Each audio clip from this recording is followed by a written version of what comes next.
தரிசனம் உண்டாகுதா? ஆண்டவர் வாக்கு பண்ணார்ல, கடைசி நாட்களில் சொப்பனங்களை தருவேன், தரிசனங்களை கொடுப்பேன்னு. ஏதாவது ஒரு ஆவிக்குரிய சொப்பனம் வருதா? ஆவிக்குரிய தரிசனங்கள் வருதா? ஆவியினாலே நிறைந்த தீர்க்க தரிசனம் உரைக்கிற அந்த வரம் இருக்குதா? இல்லையே. ஏன்? பக்தி வைராக்கியம் இல்லை. ஆண்டவர் வாக்கு பண்ணது உண்மைதான், நடந்து கொண்டிருப்பதும் உண்மைதான், ஆனால் நமக்கு அது அனுபவமா இல்லையே. ஆண்டவர் பேசுறாரா? ஆண்டவர் சத்தத்தை கேட்க முடியுதா? கடைசி நாட்களில் ஆண்டவர் சொன்ன வாக்குத்தத்தங்கள் நம்மிலே நிறைவேறுகிறதா? ஏன் முடியல அப்படின்னா, ஆண்டவர் எதிர்பார்க்கிற அந்த பக்தி வைராக்கியம் இல்லை. தேசத்தை குறித்து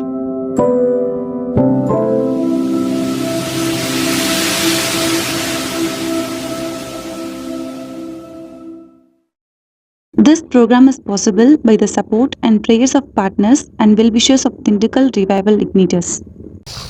இன்னைக்கு உங்களோடு பகிர்ந்து கொள்ளும்படி ஆவியானவர் என் மனதில் ஏவன சில காரியங்கள், மிக முக்கியமான காரியம்.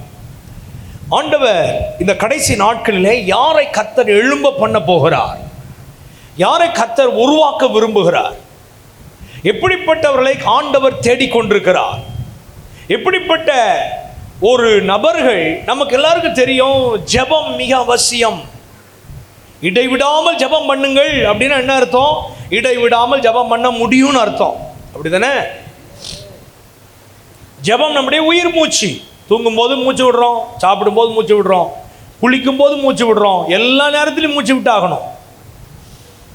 மூச்சு விட்டாதான் நம்ம உயிர் வாழ முடியும். இல்லை எனக்கு பதில் நான் ஒரு 1/2 மணி நேரம் 5 நிமிஷம் ரெஸ்ட் எடுத்துக்கிறேன்னா என்ன அவங்க கதை? மூச்சு விடாமல் இருந்தோன்னா கதை முடிஞ்சிடும். சாகிற வரலும் இடைவிடாமல் என்ன செய்யணும்? மூச்சு விட்டு தான் ஆகணும். அப்போ தான் உயிர் வாழ முடியும். ஆனால் அதே போல உயிருள்ள ஒரு கிறிஸ்தவன் இடைவிடாமல் ஜெபம் பண்ற ஒரு ஆவியை உடையவனாய் இருப்பான். ஆமென், அல்லேலூயா. ஆண்டவர் யாரை தேடுகிறார்? நீங்க பழைய ஏற்பாட்டில் கடைசி புத்தகம் மல்கியா, கடைசி அதிகாரம், கடைசி 2 வசனத்தை நம்ம எல்லாரும் சேர்ந்து வாசிக்க போகிறோம். எடுத்துட்டிங்களா? 1107வது பக்கம் மல்கியாவில் கடைசி அதிகாரம், கடைசி 2 வசனம் சேர்ந்து வாசிக்கலாமா? இதோ கர்த்தருடைய பெரிதும் பயங்கரமான நாள் வருகிறதற்கு முன்னே நான் உங்களிடத்திற்கு எலியா தீர்க்கதரிசி அனுப்புகிறேன்.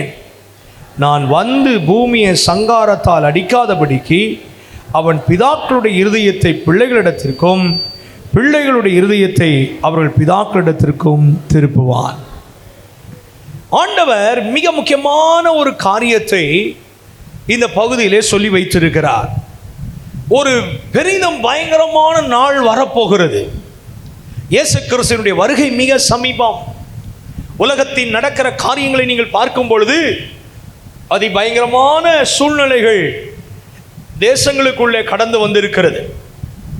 மற்ற 24ஆம் அதிகாரத்தில் சொல்லப்பட்டபடி ஆங்காங்கே பூமி எதிர்ச்சிகள், பலவிதமான ஜலத்தினால் வருகிற சேதங்கள். முன்னாடிலாம் கனமழை, மிக கனமழை இப்படி சொல்லி தான் கேட்டிருக்கிறோம். இப்போ ஒன்று வந்திருக்குது, மேக வெடிப்புன்னு. என்னதான்? மேக வெடிப்பு அப்படின்னு ஒரே கொத்தா தொப்புன்னு அப்படியே தொப்புன்னு கொட்டும். அது எப்போ வெள்ளம் வருது, எப்போ அடிச்சுட்டு போகுதுன்னு தெரியாது. அந்த மாதிரி நிறைய இடங்களில் மேக வெடிப்பு இருக்குது. பல இடங்களில் சுனாமி, பல இடங்களில் பூமி எதிர்ச்சி, பல இடங்களில் மலை சரிவுகள், இல்லையா? ஆங்காங்கே மரணங்கள். இப்பொழுதெல்லாம் பலத்தின் மிகுதியினால் 50-70 வருடம் மனுஷனுடைய ஆயுசு 70, பலத்தின் மிகுதியினால் 80ன்றதெல்லாம் கிடையாது. இப்போதெல்லாம் 40 வயசு தாண்டதே கஷ்டமாக இருக்குது. 50 வயசு ஆனாலே எப்போ சாவோன்னு உட்காந்துருக்காங்க நிறைய பேர். இப்போ தான் எனக்கு ஏதோ ஒரு பண்ணுற மாதிரி இருக்கேனே அடிக்கடி போய் செக் பண்ணுற ஆட்கள் நிறைய பேர் இருக்கிறாங்க. ஒரு நெஞ்சு வலி வலிச்சாலே அது ஆன்ஜியோ பண்ணணுமோ அப்படின்னு ஒரு செக் பண்ணி 40,000 ரூபா கொடுத்து போய் செக் பண்ணுற நிறைய வாலிபர்கள் இருக்கிறாங்க இப்போ. ஏன்னா மரணங்கள் அதிகம். இப்போ பெரிதும் பயங்கரமான நாள். இப்படிப்பட்ட ஒரு நாட்களுக்குள்ளே நாம் வந்திருக்கிறோம். பலவிதமான யுத்தங்கள் தேசங்களில் நடந்து கொண்டிருக்கிறது. மறைவான யுத்தங்கள் நடக்கிறது. கிருமிகளை பரப்ப செய்து தேசத்துக்கு விரோதமாய் யுத்தங்களை நடத்தி கொண்டிருக்கிறார்கள். அணு ஆயுதங்களை உபயோகித்து யுத்தங்கள் நடத்தப்படுகிறது. பலவிதமான யுத்தங்கள். இப்போ நம்ம நினைக்கிறது வெறும் வாள் எடுத்து சண்டை போடுறது தான் யுத்தம் கிடையாது. பலவிதமான யுத்தங்கள். இப்போ பார்த்தீங்களா, வச்சுக்கிட்டு ஒரு மனுஷனை உண்டாக்கி அந்த மனுஷனை மிஷினாக பயன்படுத்த நினைக்கிறார்கள். அநேகருக்கு வேலை இல்லாமல் போகும். இந்த உலகமே ஒரு மிக இக்கட்டான ஒரு நிலைக்குள்ளே சென்று கொண்டிருக்கிறது. பெரிதும் பயங்கரமான நாள் வருகிறதுக்கு முன்னே ஆண்டவர் சொல்றாரு, நான் எலியா தீர்க்கதரிசி உங்களிடத்திலே அனுப்புவேன்.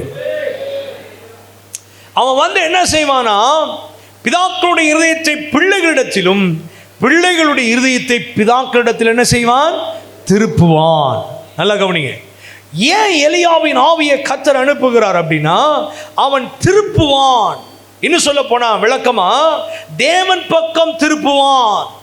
நீங்களும் நானும் தேவனால் உண்டாக்கப்பட்டு ரட்சிக்கப்பட்டு அபிஷேகம் பண்ணப்பட்டு இப்படிப்பட்ட ஒரு தனியா வந்து ஜெபிக்கிற ஒரு ஆவியை கர்த்தர் நம்ம கொடுத்திருக்கிறது. நோக்கம் என்ன? தேவன் நம்மை கொண்டு அநேகரை தேவன் பக்கம் திருப்பும்படியான ஒரு பாக்கியத்தை நமக்கு வைத்திருக்கிறார். அல்லேலூயா. நம்மை கொண்டு கர்த்தர் காரியங்களை நடப்பிக்க போகிறார். அல்லேலூயா. உங்களை கொண்டு கர்த்தர் காரியங்களை நடப்பிப்பார். அநேக ஜனங்களை தேவன் பக்கம் திருப்பணும். தேவனை ஜனங்கள் பக்கம் திருப்பணும். அதுக்கு தான் நம்ம இங்கே உட்கார்ந்து ஜெபம் பண்ணி கூடி வந்திருக்கிறோம். அதுக்கு ஜெபம் ரொம்ப அவசியம். ஆமென். ஒத்துக்கிறீங்களா? நல்லா கவனிங்க. தேவன் நம்ம கொடுத்துருக்கிற ரட்சிப்பு, தேவன் நம்ம கொடுத்துருக்கிற உன்னத ஆசீர்வாதங்கள் எல்லாம் நாம வைத்து அனுபவிப்பது மாத்திரமல்ல, அது பிறருக்கு கொடுக்க வேண்டிய ஒன்று. சரியா? எல்லாம் என்ன செய்யணும்? பிறருக்கு கொடுத்தாங்க. கொடுக்காம நம்மளே வச்சிருந்தா அதை பற்றி ஆண்டவர் கணக்கு வச்சிருப்பார். இப்போ நம்மளுக்கு கொடுத்ததே ஒரு அவயவம் கொடுத்துருக்காரு. எழுதி வச்சிருக்காரா? எழுதி வச்சிருக்காரா அவயவம்லாம்?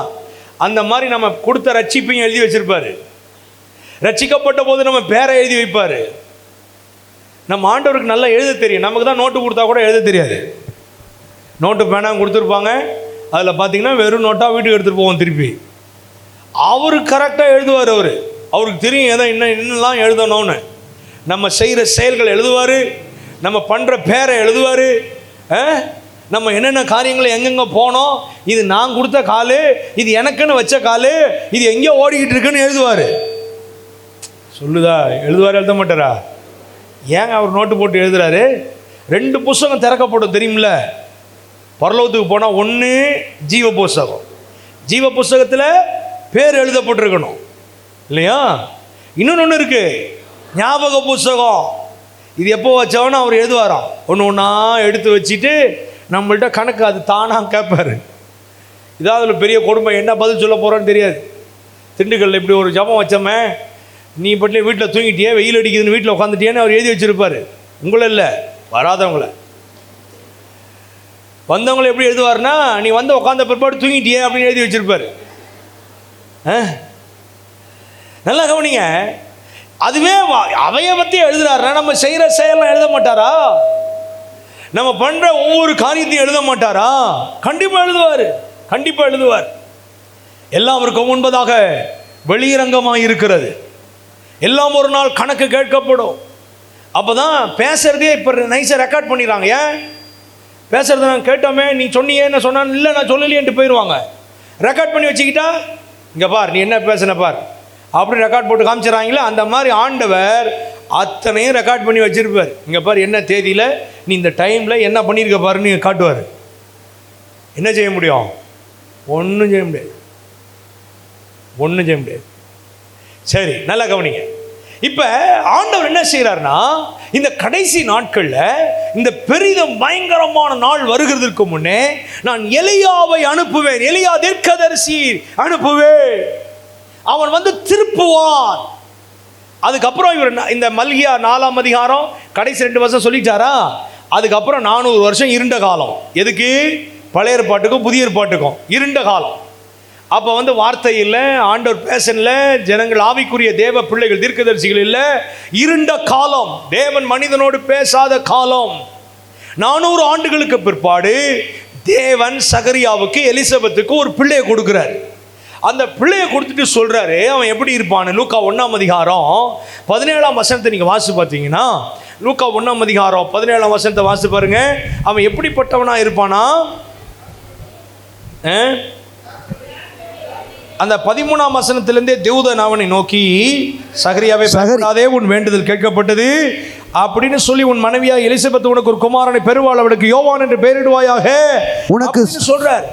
அவன் கர்த்தருக்கு முன்பதாக பெரியவனாய் இருப்பான், திராட்சரசம் மதுவும் குடியான், தன் தாயின் வயிற்றில் இருக்கும் பொழுதே பரிசுத்த ஆவியினாலே நிரப்பப்பட்டிருப்பான். இப்படி சொல்லிட்டு அவன் இஸ்ரவேல் சந்ததியை சொல்றார், பிதாக்களுடைய இருதயங்களை பிள்ளைகளிடத்திற்கும் கீழ்ப்படியாதவர்களை நீதிமான்களுடைய ஞானத்திற்கும் திருப்பி உத்தமமான ஜனத்தை கர்த்தருக்கு ஆயத்தப்படுத்தும்படியாய் அவன் எலியாவின் ஆவியும் பலமும் உடையவனாய் அவருக்கு முன்னே நடப்பான். நான் சொல்றது புரியுதா? ஒருத்தன் நான் கொடுப்பேன். அவன் யார் தெரியுமா? அவன் எலியாவின் ஆவியும் பலமும் உடையவனாய் இருப்பான். எலியா தீர்க்கதரிசியின் ஊழியம் பழைய ஏற்பாட்டு காலத்தில் முடிந்து விட்டது என்று நாம் நினைத்துவிடக் கூடாது. மரித்த பிற்பாடும் எலியா தீர்க்கதரிசியினுடைய ஊழியங்கள் தொடர்கிறது. ஐயா, நீங்களும் நானும் ஜெபிக்கிற ஆளா இருந்துட்டோம்னா, நீங்களும் நானும் தேவனுக்காக வைராக்கியமா செயல்படுகிற ஆளா இருந்துட்டோம்னா, நம்ம செத்த பிற்பாடு நம்ம ஊழியம் தொடரும். அல்லேலூயா.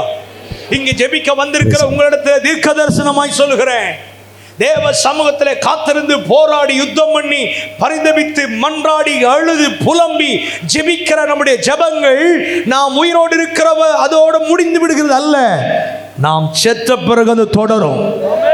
அல்லேலூயா. செத்த பிறகு செய்த ஊழியங்கள்லாம் என்ன சொல்லுங்க பார்ப்போம். யார் யாரெல்லாம் செஞ்சான்னு? எலியா, அப்புறம் எலிசா செத்த பிறகும் ஒருத்தனை தூக்கிட்டு போகும்போது அவன் எலும்புல பட்டு உயிரடைஞ்சிட்டான்ல, செத்த பிறகு. அப்புறம் ஏசு வெரி குட். ஏசு அவர் மரித்த பிற்பாடு காவலில் உள்ள ஆவிகளுக்கு போய் என்ன செய்யறார்? பிரசங்கம் பண்றார். அப்புறம் இன்னொரு ஆள் சொன்னாது, அது உங்களுக்கு டவுட்டா இருக்கும், சாமுவேல். இது உண்மையா அப்படின்னு நீங்க தோணும், அது அப்புறம் மட்டும் சொல்றேன் நான். ஏன்னா இப்ப விளக்குனா அது பிரசங்கம் ஆயிரும். அப்புறம் சாமுவேலும் எழும்பி வந்து சொல்றான், நீ செத்த சாவ போறடான்றான் சவுல் ராஜா கிட்ட. செத்த பிறகு சில ஊழியம் தொடரும். இப்படி நம்ம சொல்லிக்கிட்டே போகலாம். நம்மளும் நீங்களும் நானும் எப்படி தெரியுமா? பூமியில வெந்ததை தின்னுட்டு விதி வந்தா சாகுன்றது உலக பழமொழி. அப்படி வாழ்ந்துடக்கூடாது. நம்ம ஜெபம், நம்முடைய வாழ்க்கை, நம்ம ஆண்டவருக்காக படுற பிரயாசங்கள், ஆண்டவருக்காக நிற்கிற அந்த தன்மை, அந்த வைராக்கியம், அதெல்லாம் செத்த பிறகு நம்மளை ஊழியம் செய்ய வைக்கும். இப்பவே நம்ம செத்தவ மாதிரியே சில பேர் உட்காந்துருப்பான். உங்களும் இல்லை, உட்கார சொல்றேன். சில பேர் பார்த்தீங்கன்னா இப்பயே அதனால தான் ஆண்டவர் சொல்றாரு, நீ உயிருள்ளவன் என்று பெயர் கொண்டிருந்தும் செத்த பயலா இருக்கிறன்றார். சில பேருக்கு தான் செத்த பிறகு ஊழியம் செய்வாங்க பாருங்க. அவன் மரித்தும் இன்னும் பேசுகிறான். சொல்றாரா?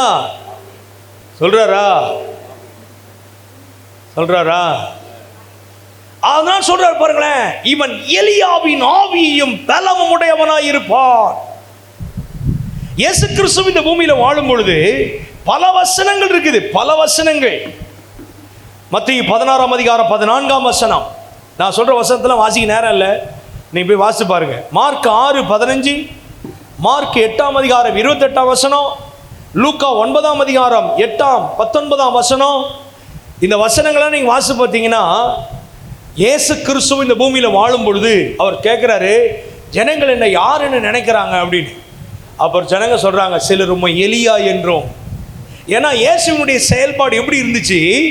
எலியாவை போலவே இருந்தது. எலியாவை போலவே ஜனங்களை பிதாவினண்டை திருப்புகிறவராய் இயேசு செயல்பட்டார். நீங்களும் நானும் ஜனங்களை தேவன் பக்கம் திருப்பும்படி தேவன் நம்மை கரம் பிடித்திருக்கிறார். நீங்களும் நானும் தேவனை ஜனங்கள் பக்கம் திருப்பணும், ஜனங்களை தேவன் பக்கம் திருப்பணும். அல்லேலூயா. இப்படி ஒரு மாபெரும் பணியை கர்த்தர் நம்ம கையில கொடுத்திருக்கிறார். அல்லேலூயா, ஹalleluya.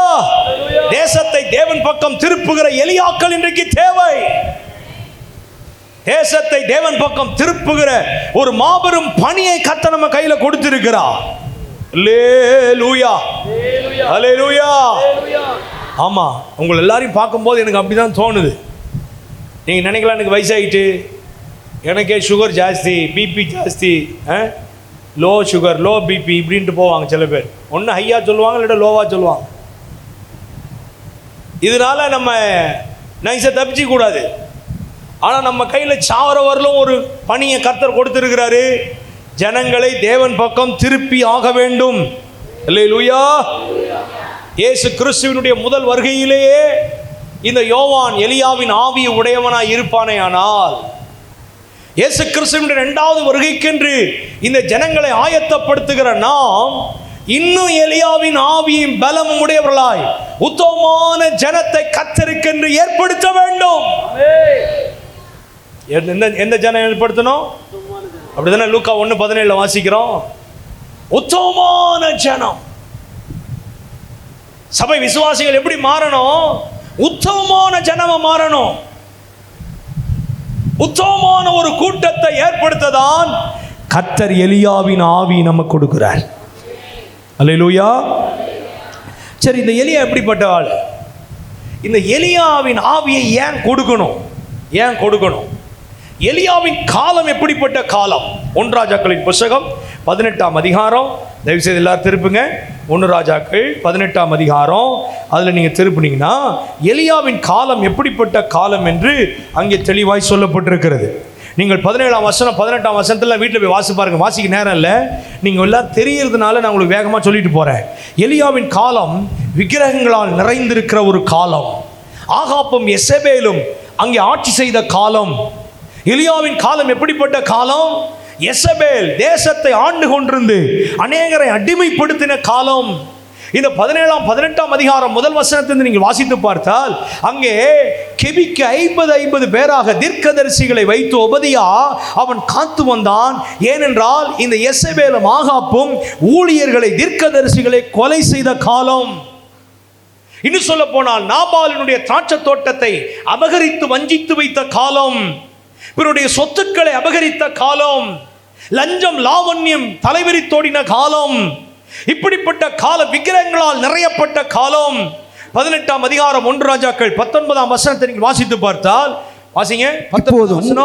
இப்போதும் கர்மேல் பர்வதத்திலே இஸ்ரவேல் அனைத்தையும் பாகால் தீர்க்கதரிசிகள் 450 பேரையும் ஏசபேலின் பந்தியிலே சாப்பிடுகிற தோப்பு விக்கிரகத்தின் தீர்க்கதரிசிகள் 400 பேரும் என்னிடத்தில் கூட்டம் கூடி வர ஆட்களை அனுப்பு. நல்ல கவனிங்க, நல்ல. பாகால் தீர்க்கதரிசி எத்தனை பேரு? 450 பேரு. எசபேலின் பந்தியில டெய்லி ராஜ சாப்பாடு சாப்பிடுறது யாரு? விக்கிரகத்து தீர்க்கதரிசிகள் 400 பேர். மொத்தம் எத்தனை தீர்க்கதரிசிகள்? 850 பேர். மந்திரவாதிகளால் நடத்தப்பட்ட தேசம், விக்கிரகத்தால் நிறைந்திருந்த தேசம், பாகாலின் தீர்க்கதரிசிகளால். இதேதான் இந்தியாவில். இப்ப நான் சொல்றது புரியுதா? இந்தியாவில் பல ஊழியர்கள் கொலை செய்கிற காலம், தீர்க்கதரிசிகளை கொல்லுகிற மிஷனரிகளை அழிக்கிற காலம், சபைகளை ஒன்றுமில்லாமல் ஆக்குகிற காலம், லஞ்சம் பிறருடைய சொத்துக்களை பணங்களை அபகரிக்கிற காலம்.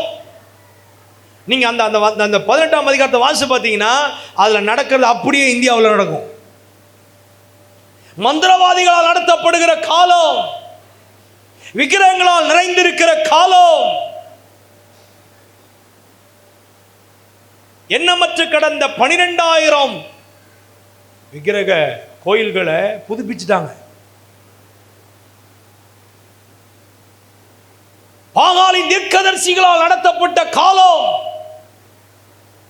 இப்படிப்பட்ட காலத்திலே தான் கர்த்தர் எலியாவை எழுப்புகிறார். எலியாவை எழுப்பி ஜனங்களை தேவன் பக்கம் திருப்ப வைக்கிறார். எனக்கு அருமையான தேவ ஜனமே, இப்படிப்பட்ட காலத்தை நாம் பார்க்கும் பொழுது இந்திய மக்கள் இயேசுவை அறிந்து கொள்ள வாய்ப்பே இல்லை என்கிற நிலைமைக்குள்ளே நாம் வந்துவிடக் கூடாது. எந்த காலத்திலேயும் எந்த சூழ்நிலையும் எந்த மனிதனையும் மாற்ற சர்வ வல்லமையுள்ள தேவனை நீங்கள் நானும் ஆராதிக்கிறோம். கர்த்தர் நம் கையில் அந்த வல்லமை கொடுத்திருக்கிறார். அல்லேலூயா. ரட்சிக்கப்பட்ட என் ஜனமே, உனக்கு ஒப்பானவன் யார்? யார்? நம்ம ஜோம் பண்ணா ஒன்று மட்டும் மனசில் வச்சுக்கோங்க. இந்த வாய் கர்த்தருடையது, இந்த நாக்கு கர்த்தருடையது, இந்த கை, இந்த மோகம் எல்லாம் அவருடையது. நீங்கள் சொல்லி சொல்லி நீங்கள் ஜோம் பண்ணி பாருங்களேன், அங்கே வல்லமை வெளிப்படும், கிரியை நடக்கும், அற்புதங்கள் நடக்கும், சாத்தான் ஓடுவான். அல்லேலூயா. அவருக்குரிய ப்ராப்பர்ட்டி நம்ம நினச்சிட்டானா நம்ம பக்கத்தில் வரமாட்டாங்க. அவன் நம்ம தான் என்னோட இது என் சர்ச்சி, என் விசுவாசி, என் இது, என் ஊழியம், என் பலனு, என்னுடைய இது எல்லாம் என்னோடது என்னன்னு சொன்ன உடனே அவன் ஈஸியாக வந்து நானும் வரேன்டா அப்படின்னு தெரிஞ்சு அவன் தட்டு போயிடுவான். நீங்கள் எதுவுமே என்னோடது இல்லை, எல்லாம் அவருடைய இதுன்னு அவருடைய ப்ராப்பர்ட்டின்னு சொல்லி பாருங்க, அவன் பக்கத்திலே வரமாட்டான். ஆமென். ரகசியம் புரியுதா? நிறைய பேருக்கு புரியுறது இல்லை. அது எல்லாம் எந்து அவன் சொல்லுவான், இதெல்லாம் எந்துன்ட்டு அவன் போயிடுவான். ஏன் சரக்கு அவனுக்குள்ளே இருக்குது, இதெல்லாம் என்னோடது இல்லைப்பா, நான் இல்லை. அது பவுல் புரிஞ்சுக்கிட்டார் பாருங்க அழகா. பவுல் என்ன வெளிப்பாடு தெரியுமா? அவர் சொல்கிறார், இனி நான் இல்லை, எல்லாம் அவருது, எல்லாம் அவரு தான், இனி நான் இல்லை, கிறிஸ்துவே. அதை புரிஞ்சுக்கிட்டதுனால தான் பவுல்கிட்ட அவனால் நெருங்கவே முடியல. நீங்கள் எங்கேயாவது ஒரு நிருபத்தில் வாசிச்சு பாருங்க, அவன்கிட்ட நெருங்கி அவனை குழப்பி அவனை கீழாக்கி அவன் பின்மாற்றமாக போய் ஏதாவது ஒன்று பண்ணான்னு யோசிச்சு பாருங்க. ஆனால் இயேசுநாதர் கூட இருந்தவனே போயிட்டான், அவன்லாம் பின்மாற்றம் ஆயிட்டான். ஏன் தெரியுமா? என்னன்னு நினச்சதுனால. இன்னைக்கு நிறைய ஊழியங்களே பின்மாற்றத்தில் இருக்குது. ஏன்னா எல்லாம் என்னோட இது நினச்சதுனால.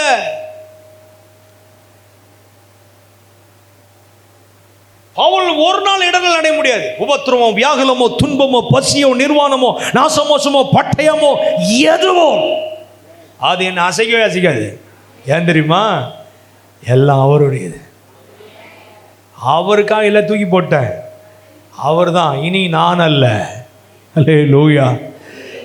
இதெல்லாம் நமக்கு தெரியும், ஆனால் இதை நம்ம அபியாசப்படுத்துறது இல்லை. தேவன் விரும்புகிற விதத்தில் இந்த வார்த்தைகளை நம்ம அபியாசப்படுத்திட்டோம்னா அது ட்ரமெண்டஸா இருக்கும். இங்க பாருங்களேன், இப்படிப்பட்ட ஒரு காலம், மோசமான காலம், சொத்துக்களை அபகரித்து தேசத்தை பாழாக்கி தீட்டுப்படுத்தின காலம். இந்த காலத்துல தான் கர்த்தர் எலியாவை எழும்ப பண்ணி, கர்த்தரே தெய்வம், கர்த்தரே தெய்வம் என்று ஜனங்களை தேவன் பக்கம் திருப்புகிற ஒரு மகா பெரிய ஊழியத்தை எலியா செய்து முடித்தார். நீங்களும் நானும் அப்படி மாறணுமா இல்லையா? இப்படிப்பட்ட காலத்தில் மாறணுமா இல்லையாங்க? மாறித்தாகணும். திண்டுக்கல்ல உள்ள அத்தனை பேர் இதை கேட்டால் எப்படி நல்லா இருக்கும்னு நினைக்கிறேன் மனசில். நீங்கள் போய் சொல்லுங்க இந்த வார்த்தைகளை, எல்லாரும் மாறித்தாகணும். அல்லேலூயா. இந்த தேவ மனிதன் எலியா அவன் ஒரு சாதாரணமான ஆள், பலவீனமான ஆள். அவன் வந்து ஒரு பெரிய சூப்பர் நேச்சுரல் ஆள்லாம் கிடையாது, சாதாரணமான ஒரு நபர். ஆனால் அந்த எலியாவை கொண்டு இப்படிப்பட்ட ஒரு காலத்தில் ஒரு மாபெரும் அசைவை கர்த்தர் எலியாவின் மூலம் அவர் கொடுக்கிறார் என்றால் அவர் எப்படிப்பட்டவராக இருக்க முடியும்? ஏன்னா இந்த எலியா யாரு? சாதாரணமான ஆளு, நல்லா தேவனுக்கு முன்பதாக நிற்கிறவன். அவன் யாரு? அவனுடைய குவாலிஃபிகேஷனே அதான். கர்த்தருக்கு முன்பதாக நிற்கிற நான் சொல்லுகிறேன் அப்படி சொல்லுவார். அவருக்கு இருக்கிற நான் எம்ஏ, பிஎட், பிஷப், டாக்டர் அப்படின்னு சொல்ல முடியாது. அவருக்கு கிடையாது. அவருக்கு இப்போ யாரை பார்த்தாலும் பிஷப்பு, யார் பார்த்தாலும் போப்பாண்டவர், யாரை பார்த்தாலும் நீங்கள் யாராக இருந்தால் கோச்சிக்காதீங்க, ஆனால் உங்களை தான் சொல்கிறேன். யாரை பார்த்தாலும் எதுக்கு அது சேஃப்டிக்காக எதுக்கு வாங்கி வச்சுக்கிறான்னு தெரில.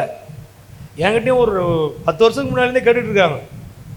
அது வந்து அதுக்கு நம்ம குவாலிஃபிகேஷன் அது என்னமோ தெரில, அது உங்கள் இஷ்டம், வச்சுக்கோங்க போங்க. ஆனால் அதல்ல, கர்த்தருக்கு முன்பதாக நிற்கிற நான் சொல்லுகிறேன், அதுதாங்க நம்முடைய குவாலிஃபிகேஷன். அதுதான் ஜனங்களை தேவன் பக்கம் திருப்போம், வேற எதையும் வச்சு திருப்ப முடியாது. அவனுடைய தகுதி அதுதான், கர்த்தருக்கு முன்பதாக நிற்கிற நான் சொல்றேன். லூக்கா 1:15 இதே எலியாவின் ஆவியை உடைய யோவான் ஸ்நானனை பார்த்து தேவதூதன் சொல்றான், உனக்கு பிள்ளை பிறக்கிற பிள்ளை எப்படி தெரியுமா இருக்கும்? அவன் கர்த்தருக்கு முன்பதாக பெரியவனாய் இருப்பான். திராட்சரசம் அதுவும் குடியான், தன் தாயின் வயிற்றில் இருக்கும் பொழுதே பரிசுத்த ஆவியினால் நிரப்பப்பட்டிருப்பான். அவன் கர்த்தருக்கு முன்பதாக பெரியவனாய் இருப்பான். அப்படின்னா என்ன அர்த்தம்?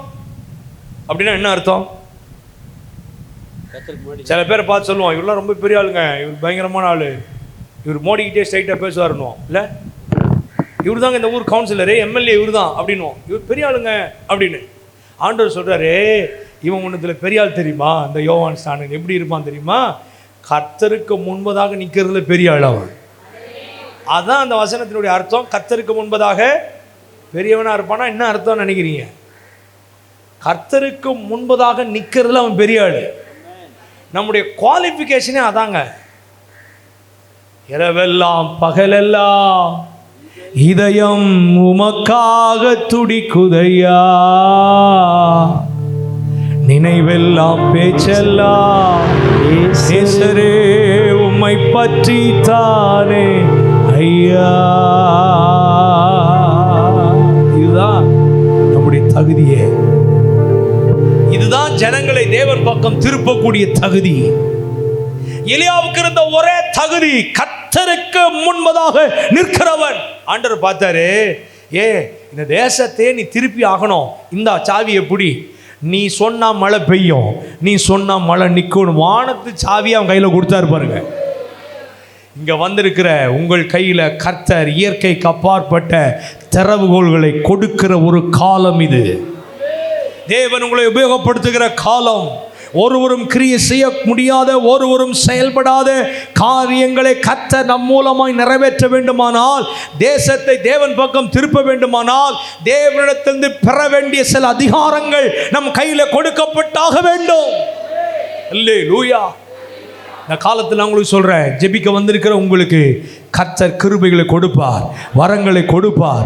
தேசத்தை அசைக்கக்கூடிய, வானத்தை அடைக்கக்கூடிய, திறக்கக்கூடிய, அற்புத அடையாளங்கள் நடக்கக்கூடிய இந்த கடைசி நாட்களிலே ஆண்டவர் செய்ய போகிற மகத்துவங்களை நீங்கள் உங்கள் மூலம், நம் மூலம் கர்த்தர் நிறைவேற்றும்படி சில திறவுகோல்களை, அதிகாரங்களை, ஆசீர்வாதங்களை உங்கள் கையில கர்த்தர் இந்த 4 நாட்களிலே கொடுத்து அனுப்புவார்.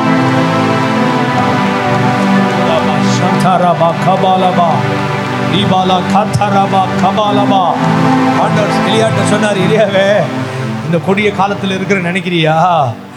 இந்த பாகால் தீர்க்கதரிசிகள் இருக்கிற காலத்தில் நான் மட்டும் தனியாக இருக்கிற நினைக்கிறியா? எப்பா, தீர்க்கதரிசிகளை கொலை செய்கிற காலம் போதுங்கிறதாவே என் ஆவியை எடுத்துக்கொள்ளணும் உன்னையே சோர்வடைய பண்ணுகிற ஒரு காலத்தில் இருக்கிற நினைக்கிறியா? ஓ, அநேக ஜனங்களை தீட்டாக்கி ரத்தத்தை சிந்தி பலவிதமான இந்த பாழான தேசத்தில் இருக்கிறேன், இது எப்படி மாறும்னு நினைக்கிறியா? இல்லை இல்லை இல்லை எலியாவே, நீ ஜனங்களை தேவன் பக்கம் திருப்புகிற காலம் வந்து விட்டது.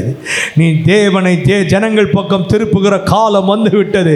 அநேக ஜனங்கள் உன் மூலமாய் திரும்புவார்கள். இந்த பாழான இந்த விக்கிரக தீர்க்கதரிசிகள் கொலை செய்யப்படுவார்கள். தேவன் தேசத்தை கடாட்சிப்பார், தேவன் தேசத்தை சந்திப்பார். ஒரு மாபெரும் எழுப்புதல் உன் கண்கள் காணும். ஏனென்றால் நீ பல நாட்களாய் திறப்பில் நின்று போராடுகிற தேவ மனிதன். நீ எனக்கு முன்பதாக நிற்கிறவன். யாரும் உனக்கு சப்போர்ட் பண்ணாம இருக்கலாம், யாரும் உனக்கு உதவி செய்யாமல் இருக்கலாம், அல்லது உன்னை எல்லாரும் எதிர்க்கலாம், நீ தனியாள் என்று நினைக்கலாம். இல்லை, உன்னை கொண்டு தேசத்தை திருப்புவேன், உன்னை கொண்டு ஒரு எழுப்புதலை காண பண்ணுவேன், உன்னை கொண்டு அதிகாரங்களை செயல்பட வைப்பேன், உன்னை கொண்டு ஒரு மாற்றத்தை கொடுப்பேன். ஆண்டவர் அப்படி எண்ணித்தான் கர்த்தர் எலியாவுக்கு அந்த அதிகாரத்தை அவன் கையிலே கொடுத்தார். அல்லேலூயா, அல்லேலூயா. சவால் விடுகிற ஒரு நேரத்திற்குள்ளே கர்த்தர் எலியாவை கொண்டு வந்தார். சவால் விடுகிற சந்ததி நீங்களும் நானும். எலியாவின் காலத்தில் என்ன நடந்தது என்று உங்களுக்கு தெரியும். ஆகாப்பும் எசபேலும் 850 தீர்க்கதரிசிகளும் கூடியிருந்த அந்த நேரத்தில் எலியா சவாலோடு சொல்லுகிறான், ஓ அக்கினியினால் உத்தரவருளும் தெய்வமே. உங்களை என்னையும் கர்த்தர் சில வேளைகளில் இந்த ஜெபிக்கிற நம்மளை தான் சவால் நிறைந்த இடத்துல நிறுத்துவார். யாரை நிறுத்துவார் சொல்லுங்க சொல்லுங்க. எல்லாரும் நிறுத்த மாட்டாருங்க. எல்லாரும் சும்மா ஞாயிற்றுக்கிழமை வந்துட்டு ஆமீன் போட்டு போயிடுவாங்க. அடுத்த வாரம் ஞாயிற்றுக்கிழமை வந்து பாடுவோம், எழுந்திருப்போம், உட்காருவோம்னு சொல்லிவிட்டு அப்படியே ஆமீன் போட்டு போயிடுவாங்க. இது மற்றவங்களுக்குரியது. ஆனால் நீங்களும் நானும் சவால் நிறைந்த இடத்துல ஜனங்களுக்கு முன்பதாக, ராஜாக்களுக்கு முன்பதாக, பாகால் தீர்க்கதரிசிகளுக்கு முன்பதாக சவால் விடுகிற சந்ததிகளாய் கர்த்தர் நம்மை கொண்டு போய் நிறுத்துவார். ரெடின்னு சொல்றவங்களாம் கையை வைத்து ஆமென் சொல்லுங்க பாப்போம். ஹல்லேலூயா. நிறுத்துவார். நீ பயந்துடக்கூடாது. ஒரு பெரிய கூட்டமாக இருக்கலாம், நம்மளை பயமுறுத்துகிற கூட்டமாக இருக்கலாம், நம்மளை அழிச்சிருவேன், கொன்றுவேன், ஒன்றும் இல்லாமல் ஆக்கிடுவேன், இப்படிலாம் சொல்கிற கூட்டமாக இருக்கலாம். ஆனால் கர்த்தர் நம்மை சவால் நிறைந்த இடத்துல எலியாவை அப்படி தான் கொண்டு வந்து நிறுத்தினார். எலியாவை கொண்டு வந்து, எலியாவே உன்னை ஆகாப்புக்கு முன்பதாக நீ உன்னை காண்பிக்க வேண்டும், எசபேலுக்கு முன்பதாக நீ போய் நிற்க வேண்டும், பாகாலின் தீர்க்கதரிசிகளுக்கு முன்பதாக நீ போய் நிற்க வேண்டும். ஆண்டவர் சவால் நிறைந்த இடத்துல எலியாவை கொண்டு வந்து நிறுத்துகிறார். எஸ்தர் அப்படிதான் நிறுத்தினார். எஸ்தர் ஒரு நல்லா ஜெபிக்கிறாள். எஸ்தரும் தாதிமாரும் உபவாசம் பண்ணி ஜெபிக்கிற பழக்கம் உடையவர்கள். எஸ்தரை திடீர்னு ஆண்டவர் கொண்டு போனார், ராணி ஆக்கிட்டாரு. சொபசிக்கிட்டா இருந்திருக்கலாம், எந்த பிரச்சனையும் அவளுக்கு கிடையாதான். ஆனால் கர்த்தர் அவளை கொண்டு போனது நோக்கம் என்ன தெரியுமா? செங்கோல் நீட்டப்படாவிட்டாலும் 127 நாடுகளுக்கும் அரசாண்டு கொண்டிருந்த அகாஸ்வேர் ராஜாவாக இருந்தாலும் அவன் அழைப்பிக்கப்படாமல் அவன் முன்பதாக ஒருவர் வரக்கூடாது.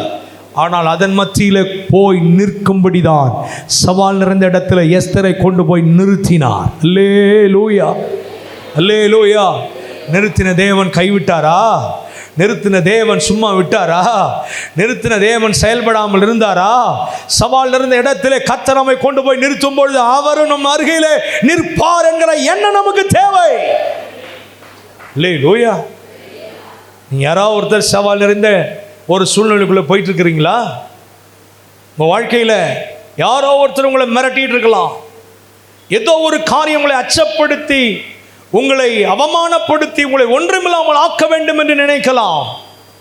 ஆனால் ஜெபிக்கிற நாம் சவால் நிறைந்த இடத்துல நிற்கும் பொழுது நம் கூடவே வெற்றி தருகிற தேவன் நம் கூடவே இருப்பார். போய் நின்ற உடனே கர்த்தர் அகாஸ்வேரின் கண்களிலே தயவு கிடைக்க பண்ணினார். எஸ்தருடைய காரியம் ஜெயமாய் முடிந்தது. ஜெபிக்கிற தேவ மனிதனாகிய பவுல், ஆண்டவர் சொன்னார், பவுலே, நீ ராயனுக்கு முன்பதாக நிற்க வேண்டும். நீ சவால் நிறைந்த ஒரு இடத்தில் நிற்க வேண்டும். அந்த இடத்துல நிற்க முடியாதபடி பல தடைகள் பவுலுக்கு வந்தது. உங்களுக்கு தெரியும், அப்போஸ்தலர் 27 அதிகாரம் 28 அதிகாரம்லாம் அந்த சவால் நிறைந்த இடத்துல நிற்க முடியாதபடி பல காற்றுகள், பல காற்று, 6 விதமான காற்று அங்கே எழுதப்பட்டிருக்கிறது 27 அதிகாரத்தில். எதிர்க்கும் காற்று, தடுக்கும் காற்று, இரோக்கிலியோன் தென்றல் காற்று, இரோக்கிலியோன் என்னும் காற்று, பெரும் காற்று, மிக பெரும் காற்று. ஆனால் இந்த வசனங்கள் முடிவில் நீங்கள் பார்த்தீங்கன்னா அதெல்லாம் கண்டு பயப்படல. ஓடினார்கள், ஓடினோம், ஒதுக்கிலே ஓடினோம். இந்த வசனம் எல்லாத்துலையும் நீங்கள் கடைசியில் வாசித்து பாருங்கள். நாங்கள் ஓடணும், நாங்கள் ஓடணும், நாங்கள் ஓடணும், நிற்கலன்னு. அதுதான் அது பியூட்டியே. எத்தனையோ காற்று வந்துச்சு, எதிர்க்கு காற்று வந்துச்சு, தடுக்கும் காற்று வந்துச்சு. 4ஆம் வசனமா 27ஆம் அதிகாரம். எத்தனையோ காற்றுகள் வந்தது. தடுக்கும் காற்று, எதிர்க்கும் காற்று, தென்றல் காற்று. சில பேர் நல்லா தென்றல் ஆகிட்டா கம்முன்னு உட்காந்துருவாங்க. அவ்வளோதான், எனக்கு எல்லாம் சொபசிக்கிட்டா இருக்குது பாஸ்டர், நல்லா இருக்குது பாஸ்டர், நான் நல்லா வளர்ந்துட்டேன், நல்ல கவர்மெண்ட் ஜாப்பு, நல்ல சர்ச்செலாம் வளர்ந்துட்டு, இனிமேட்டு ஜெபம் வேணாம், ஒன்றும் வேணாம், ஓடினதெல்லாம் போதும், ஆமேன்னு போட்டு உட்காந்துருவோன்ட்டு உட்காந்துருவாங்க. அடுத்தது ஒரு சுனாமி மாதிரி அடிக்கும், ஒரு கடும் காற்று வரும். தென்றல் காற்றில் உட்காந்துட்டோம்னா கடுங்காற்றில் ஓட முடியாது. நல்லா இருக்கும்போது நல்லா ஓடணும். கடும் காற்று அடிக்கும், பெரும் காற்று அடிக்கும், கன மழையும் காற்றும். இருக்கிறலாம் கப்பலில் இருக்கிறலாம் தூக்கி கடலில் போட வேண்டிய சூழ்நிலை வரும். ஆனால் அதன் மத்தியிலையும் ஓடினார்கள். மெலிதா தீவிற்கு வந்தார்கள், அங்கேயும் விடல, பாம்பு கையில கவி விட்டது. ஆனால் கர்த்தர் சொன்னார், பவுலே, நீ ராயனுக்கு முன்பதாக நிற்க வேண்டும், நீ சவால் நிறைந்த இடத்துல நிற்க வேண்டும். ஆண்டவர் என்ன காற்று அடித்தாலும் சரி, என்ன பாம்பு கவ்வுனாலும் சரி, எந்த சூழ்நிலைக்குள்ளே போனாலும் சரி, கர்த்தர் அவனை ராயனுக்கு முன்பதாக கொண்டு போய் நிறுத்தினார். நான் உங்களுக்கு இன்றைக்கு இந்த ஜெப நாளில் சொல்கிறேன், உங்கள் வாழ்க்கையில் நீங்கள் ஜெபிக்கிற ஆளாக மட்டும் இருந்துட்டீங்கன்னா உங்களை நிற்க வேண்டிய இடத்துல அவரே நிற்க பண்ணுவார். அவரே ஜெயத்தை கொடுப்பார். அவரே சர்ப்பங்களை மிதிக்கவும், தேள்களை மிதிக்கவும், சகல சத்துருடைய கிரியைகளை அழிக்கவும் கர்த்தர் நம்மை பலப்படுத்துவார். கர்த்தர் நம்மோடு கூட இருந்து பலத்த காரியங்களை நடப்பிப்பார். அல்லேலூயா, ஹல்லேலூயா. இங்க பாருங்களேன், இப்படிப்பட்ட எலியாவை கர்த்தர் சொல்றாரு, இந்த சவால் இருந்த இடத்துல நிறுத்திட்டு தான் சொல்றாரு, எலியாவே, நீ ஜனங்களை தேவன் பக்கம் திருப்புகிற ஒரு காலம். ஏன் கர்த்தர் எலியாவை பயன்படுத்தினாரு? அவனுக்கு இந்த ஒரு 3 காரியங்களை மட்டும் வேகமாக சொல்லிடுறேன். அதுக்கப்புறம் இப்போ இந்த எலியா எப்படிப்பட்ட ஆள்? நம்பர் 1 ராஜாக்கள் 19ஆம் அதிகாரம் 10ஆம் வசனத்தை நீங்கள் வாசி பார்த்தீங்கன்னா, அதற்கு அவன், சேனைகளின் தேவனாகிய கர்த்தருக்காக வெகு பக்தி வைராக்கியமாய் இருந்தேன். போதும், நல்ல கவனி. இந்த எலியாவை ஆண்டவர் பயன்படுத்துறதுக்கான காரணமே, இந்த எலியா கர்த்தருக்காக பக்தி வைராக்கியம் இல்லை, வெகு பக்தி வைராக்கியம் உள்ளவன். எலியா யார் சொல்லுங்க, சொல்லுங்க? ஆமாமா, வெகு பக்தி வைராக்கியம். நல்லா கவனிங்க. மோசமான காலம், தேவனுடைய பிள்ளைகளை கொலை செய்த காலம், தீர்க்கதரிசிகளை அழித்த காலம், இவனுடைய தலையை துண்டாக்குவதற்காக ஆகாப்பும் எசவேலும் துடியாய் துடித்த காலம். தேவனு வேணாம், ஊழியமும் வேணாம், போதும் ஆண்டவரே அப்படின்னு சொல்லக்கூடிய அளவிலே சோர்ந்து போகிற ஒரு காலம். இப்படிப்பட்ட காலத்திலேயும் ஆண்டவர் எலியாவை குறித்து எழுதி வைத்திருக்கிறார், அவன் தேவனுக்காக வெகு பக்தி வைராக்கியம் உள்ளவன். தேவன் இந்த நாட்கள் நம்மிடத்தில் எதிர்பார்க்கிற காரியம் என்ன தெரியுமா? நீங்களும் நானும் ஆண்டவருக்காக வெகு பக்தி வைராக்கியம் தேவை.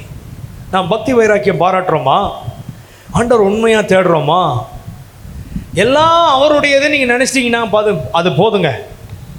என் கை, என் கால், என் கண்ணு, மூக்கு எல்லாம் அவருடையது அப்படின்னு நீங்கள் நினச்சிட்டிங்கன்னா நீங்கள் ஆண்டவருக்காக வெகு பக்தி வைராக்கியமாக இருப்பீங்க. உங்களுடைய செயல்பாடுகள், உங்களுடைய ஜெப முறை, நீங்கள் அதிகாலையில் எழும்புவது, ராத்திரியில் வேதத்தை வாசிப்பது, நடுராத்திரியில் தரிசனங்களை காண்புவது. தரிசனம் உண்டாகுதா? ஆண்டவர் வாக்கு பண்ணார்ல, கடைசி நாட்களில் சொப்பனங்களை தருவேன், தரிசனங்களை கொடுப்பேன்னு. ஏதாவது ஒரு ஆவிக்குரிய சொப்பனம் வருதா? ஆவிக்குரிய தரிசனங்கள் வருதா? ஆவியினாலே நிறைந்த தீர்க்க தரிசனம் உரைக்கிற அந்த வரம் இருக்குதா? இல்லையே. ஏன்? பக்தி வைராக்கியம் இல்லை.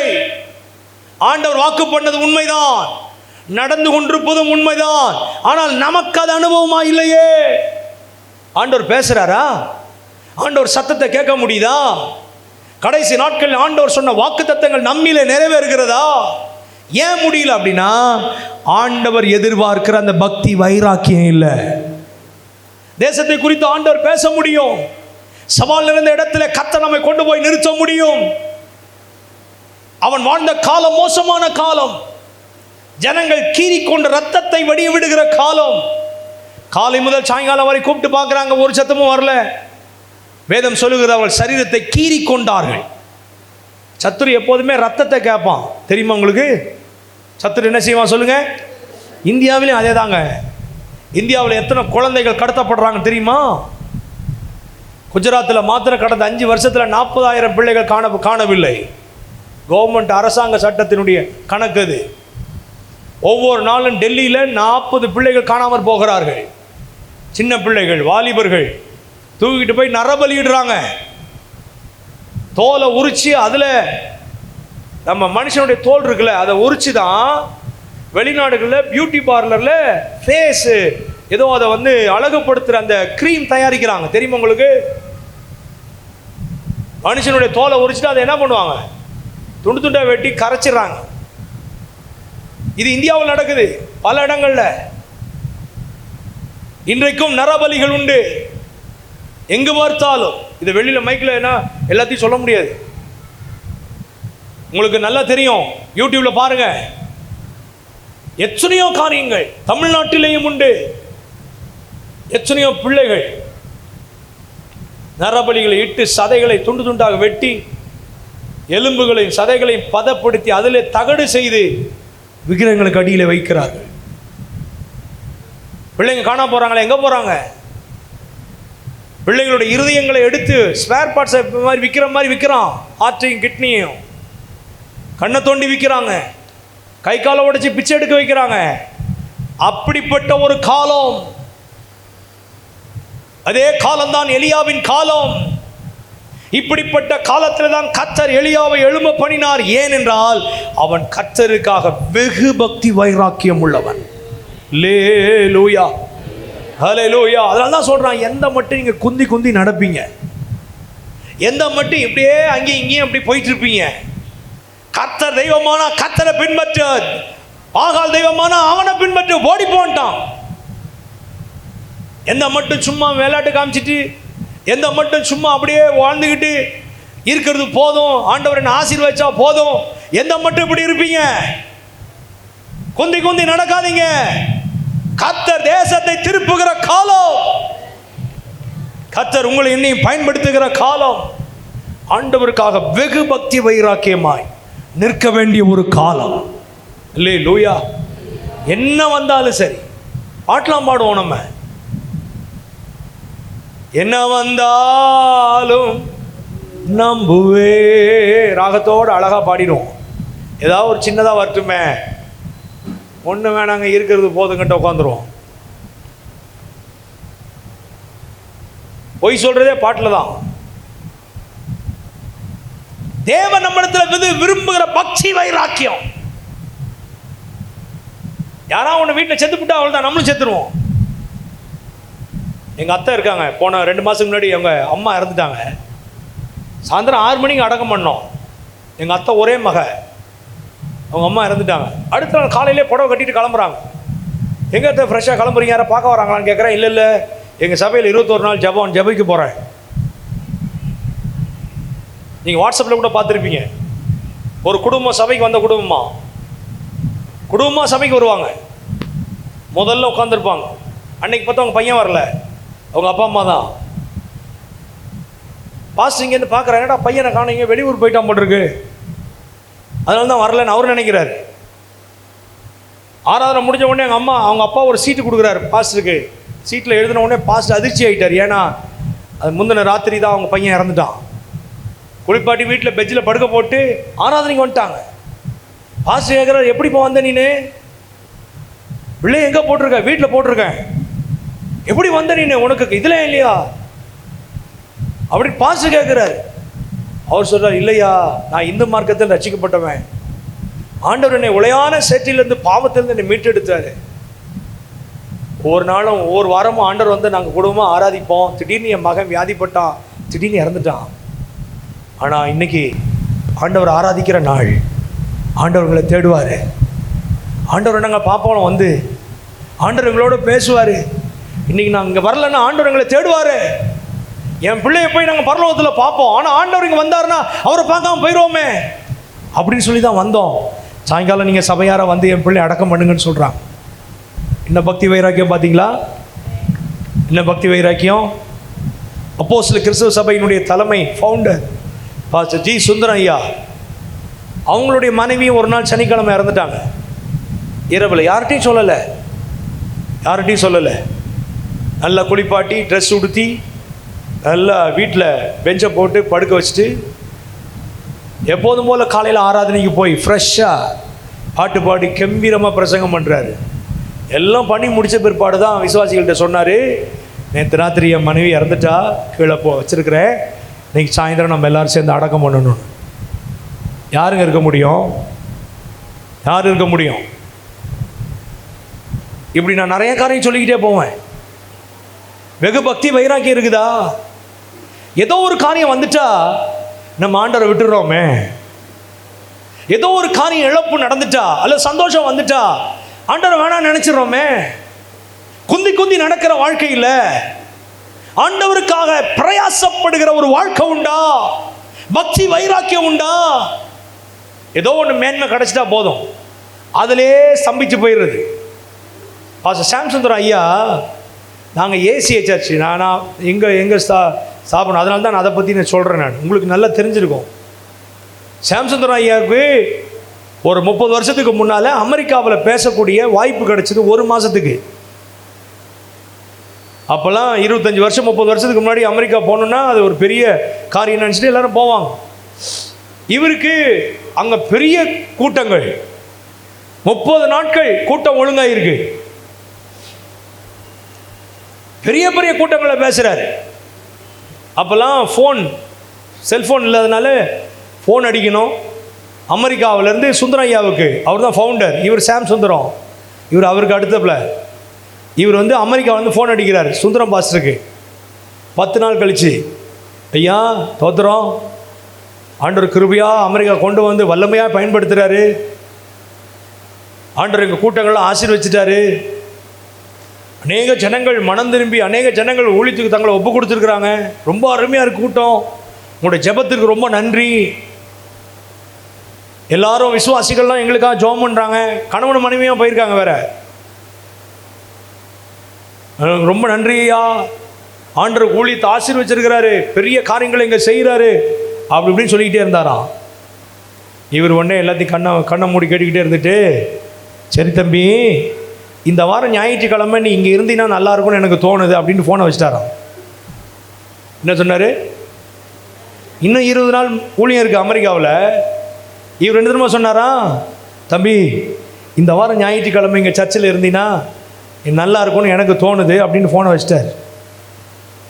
அடுத்த நாளே ஃப்ளைட்டை போட்டு கிளம்பி வந்துட்டார். தெரியுமா உங்களுக்கு? அதனால தான் சுந்தரம் பாஸ்டரை விட சாம் சுந்தரம் பாஸ்டருடைய ஊழியம் மேன்மையாக இருந்தது. பக்தி வைராக்கி இருக்கா? ஆண்டவருக்காக இழக்க ஆயத்தமா? ஆண்டவருக்காக விட ஆயத்தமா? பக்தி வைராக்கியத்தை பற்றி பேசுவோம்.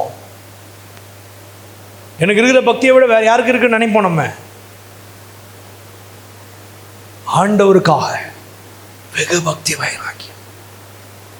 சம்பாதிக்கிறதுலையும் பலன்லையும், நம்ம ஆசீர்வதிக்கப்படுறதுலையும், நம்ம பேர் வர்றதுலையும், நம்ம புகழ் அடைகிறதுலையும், நம்மள 4 பேர் பேசணுன்றதுலையும் பக்தி அதில் வைராக்கியம் இருந்துடக்கூடாது. கர்த்தருக்காக வெகு பக்தி வைராக்கியம். வெகு பக்தி வைராக்கியம் ஆண்டவருக்காக. எதுல நம்ம எடுத்துக்காட்டா இருக்க முடியும்? எமில் ஜெபசிங் ஒரு தேவ மனுஷன். எமில் ஜெபசிங் ஜீவானந்த ஐயா மூலமா ரட்சிக்கப்பட்டார். அவர் எமில் ஜெபசிங் மூலமா கர்த்தர், அவருக்கு நிறைய மொழிகள் தெரியும். மிஷனரி ஊழியங்கள் விஸ்வவாணி மூலமாய் பலமாய் நடந்தது. அவர் ஒரு நாள் ஒரு பிரசங்கத்தில் சொல்றாரு, ஒவ்வொரு நாள் காலையில் நான் பெட்ல இருந்து எழுந்ததை என் பிள்ளைங்க பார்த்ததில்ல, நான் முழங்கால் நின்று எழுந்திருக்கிறது தான் என் பிள்ளைங்க பார்த்துருக்குறாங்கன்னு சொன்னார். திரும்பி சொல்லட்டுமா?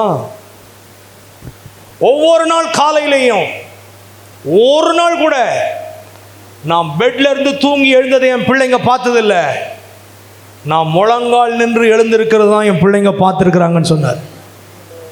என்ன வைராக்கியம் பார்த்தீங்களா? என்னங்க இருக்கு நம்மள்கிட்ட? ஒன்றும் கிடையாதுங்க. ஏன் தேசத்தை திருப்ப முடியல? ஏன் தேவன் எதிர்பார்க்கிற அந்த வைராக்கியம் இல்லை?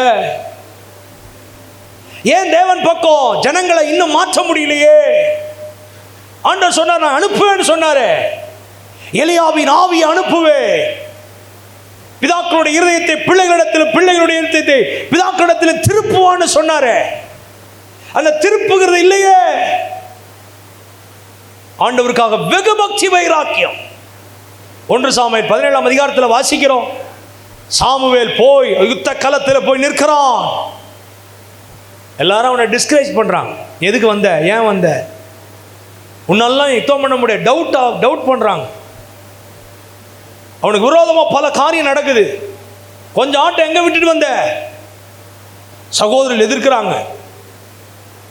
ஆனா இஸ்ரவேலிலே ஒரு தேவன் ஒருவர் உண்டு என்பதை நிரூபிக்காம நான் போக மாட்டேன்னு சொல்லி ஆண்டவருக்காக வெகு பக்தி வைராக்கியம் உடையவனாயிருந்தான். 17 வயசுல கோலியாத்தை ஜெயிக்கும் போது தாவீதுக்கு 17 வயசாம். 17 வயசுல அவனுக்குள்ள ஒரு வெகு பக்தி வைராக்கியம் இருந்ததுனால தான் அவன் சொல்றான், இஸ்ரவேலின் தேவனை நிந்திப்பதற்கு நீ எம்மாத்திரம்? யாரா நீனு? யார் நீனு? இன்றைக்கு கர்த்தர் உன்னை என் கையில் ஒப்பு கொடுப்பார். ஆண்டவருக்காக வெகு பக்தி வைராக்கியமா யார் இருக்கிறாங்களோ அவங்கள கையில தாங்க தேசத்தை கொடுப்பாரு. எல்லார் கையிலையும் கொடுக்க மாட்டார். ஆண்டவருக்காக நம்ம ஏதோ ஒன்று சாதிக்கணும்னு நினைச்சிடக்கூடாது.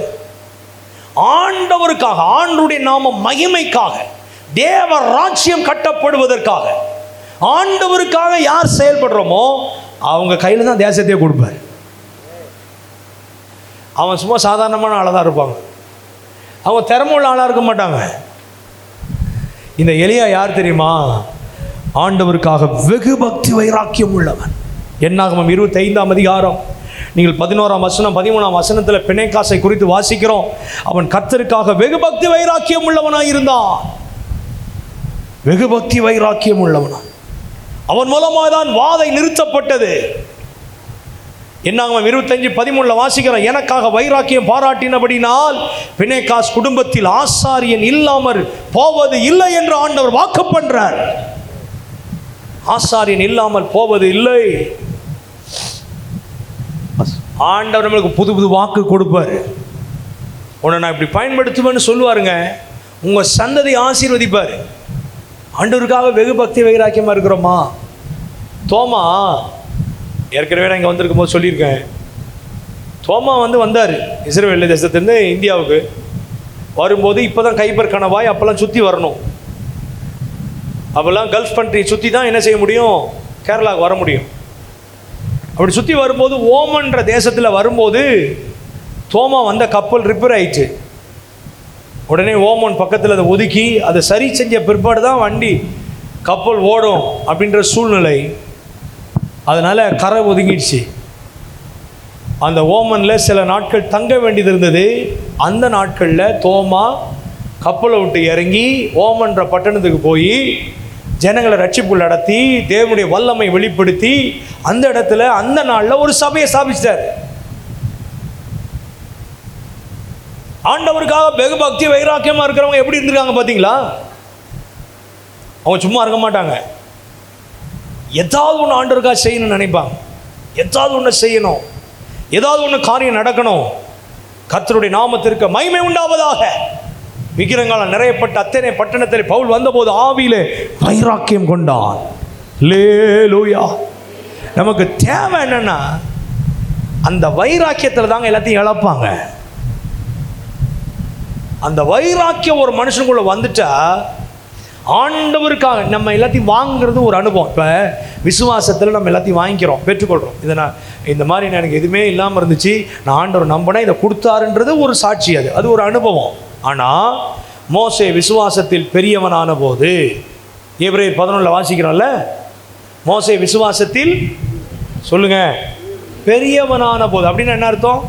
விசுவாசத்தில் வளர்ந்த போது அல்லது விசுவாசத்தில் முதிர்ச்சி அடைந்த போது அவன் பார்வோனுடைய குமாரத்தின் மகன் எனப்படுவதை வெறுத்து, ராஜா அடுத்த ஸ்தானத்தில் அவன் தான் ராஜா, அதை வெறுத்து அநித்தியமான பாவ சந்தோஷங்களை அனுபவிப்பதை பார்க்கிலும் தேவ ஜனங்களோடு துன்பத்தை அனுபவிக்க தெரிந்து கொண்டு இனி வரும் பலன் மேல் நோக்கமாயிருந்து எகிப்தில் உள்ள எல்லா பொக்கிஷங்களிலும் கிறிஸ்துவின் நிமித்தம் வரும் நிந்தையை அதிக பாக்கியம் என்று எண்ணினான். நிந்தைய பாக்கியம்னு கருதுறான், இழப்ப பாக்கியம்னு நினைக்கிறான். பார்வோனுடைய குமாரத்தின் மகன் எனப்படுவதை இழக்க நினைக்கிறான். அநித்தியமான பாவ சந்தோஷங்களை விட நினைக்கிறான். எகிப்தில் உள்ள பொக்கிஷங்கள் அதை விட நினைக்கிறான். அதுதான் விசுவாசத்தில் பெரியவராகிறது. அதுதான் பக்தி வைராக்கியம். அதுதான் பக்தி வைராக்கியம். கர்த்தருடைய நாமத்திற்கு மகிமை உண்டாவதா. நல்ல வேலையில் இருப்போம், ஆண்டவர் சொல்வார் விட்டுட்டு வான்னு, அதை விட்டுட்டு வரோம் தெரியுமா, அதுதான் பக்தி வைராக்கியம். எங்கள் அப்பா உயர் நீதிமன்றத்தில் சென்னை ஹைகோர்ட்டில் சூப்பர்டெண்டாக நல்ல வேலையில் இருந்தாங்க. 1972 82 வரை, 70 82 வரை 13 ஆண்டுகள் ஹை போஸ்டில் இருந்தாங்க. அடுத்தது அவங்களுக்கு ரிஜிஸ்டர் ஆகணும், ஹைகோர்ட் ரிஜிஸ்டர் ஆகணும். அப்போவே அவங்களுக்கு 2 பியூன், அவங்களுக்கு பெரிய ஆஃபீஸ். ஆண்டவர் சொன்னார் வேலையை விடு, எனக்காக ஊழியத்துக்கு வா. ஆண்டவர் சொல்லி கேட்கல, அமைதியாக இருந்தாங்க. 1 வருஷம் ஆச்சு. அதுக்கப்புறம் ஒரு சூழ்நிலை வந்தது, உடனே டக்குன்னு போனாங்க. ஜட்ஜிக்கு லெட்டர் எழுதுறாங்க, இன்னையிலேருந்து நான் வேலைக்கு வரமாட்டேன், என் வேலையை ராஜினாமா பண்ணுறேன். ஜட்ஜி அசந்தது. அடுத்தது நீங்கள் தான் ரிஜிஸ்டார், அடுத்தது நீங்கள் தான் முக்கியமான ஆள், ஏன் வேலையை விடுறீங்க? இல்லை, கர்த்தர் என்னை ஊழியத்துக்கு அனுப்புகிறார், நான் ஊழியத்துக்கு போகிறேன். எங்கே போகிறீங்க? சிதம்பரத்துக்கு போகிறேன். சிதம்பரம் கோர்ட்டில் உங்களை மாற்றுறேன், சிதம்பரம் கோர்ட்டில் ஹை போஸ்ட் உங்களுக்கு தரேன். ஏன்னா எங்கள் அப்பா வந்து பர்ஃபெக்டாக வேலை செஞ்ச ஆள், ஒரு காசு ஒரு பைசா லஞ்சம் வாங்க மாட்டார், அது எல்லாருக்கும் தெரியும். ஜட்ஜி சொன்னார் சிதம்பரத்துக்கு மாற்றுறேன் உங்களை, அங்கே ஊழியம் செஞ்சுட்டு வேலை செஞ்சுட்டு ஊழியம் செய்யுங்க. இல்லை இல்லை இல்லை, நான் அப்படி செய்ய முடியாது, கர்த்தர் என்னை வேலையை விட சொல்கிறார். நீங்கள் என்ன பைத்தியமா? இன்னொரு ஆப்ஷன் தரேன், 2 வருஷம் உங்களுக்கு லீவ் தரேன் சம்பளத்தோட. மாதம் மாதம் உங்களுக்கு சம்பளம் வரும், 2 வருஷம் நீங்கள் லீவ் எடுத்துக்கலாம். 2 வருஷம் நீங்கள் ஊழியம் செஞ்சு பாருங்கள், சரி வரலன்னா திரும்ப வந்து ஜாயின் பண்ணிக்கோங்க. எங்கள் அப்பா சொன்னார், இன்றைக்கி தான் இந்த லாஸ்ட் முறையாக இந்த ஹைகோர்ட்டில் கால் வைக்கிறேன், இனிமேட்டு என் கால் இந்த ஹைகோர்ட்டில் படாது அப்படின்ட்டு போட்டு வந்துட்டார். ஆனாலும் அந்த ஜட்ஜி எங்கள் அப்பாவோட ரிசைனேஷன் லெட்டரை ஏற்றுக்கொள்ளவே இல்லை. 2 வருஷம் அவர் ட்ராயரில் வச்சுருந்தார். தெரியுமா உங்களுக்கு? 2 வருஷம் கழித்து எங்கள் அப்பா ஒரு ஜிப்பா வேஷ்டி கட்டிட்டு அந்த வழியாக போகும்போது ஒருத்தர் நீங்கள் கோர்ட்டுக்கு வர முடியுமான்னு கூப்பிட்ருக்காரு. சரி அந்த ஜட்ஜி இருப்பார் அப்படின்னு போனால் ஜட்ஜி லெட்டர் எடுத்து காட்டுறாராம். நீங்கள் கொடுத்த லெட்டர் 2 வருஷமாக நான் அக்செப்ட் பண்ணல, நீங்கள் இப்போ வந்தால் கூட ஊழியம் வேலை செய்யலாம். வேலையை விட முடியுமா? தேவனுக்காக ஏதாவது இழந்திருக்கிறோமா? என்ன பக்தி வைராக்கியம் இருக்குது? ஒரு வேளை மதியான சாப்பாட்டை நம்மளால் இழக்க முடியல. என்னடா இங்கே வந்துட்டு எங்கேயும் வந்துட்டாருன்னு நினைக்கிறீங்களா?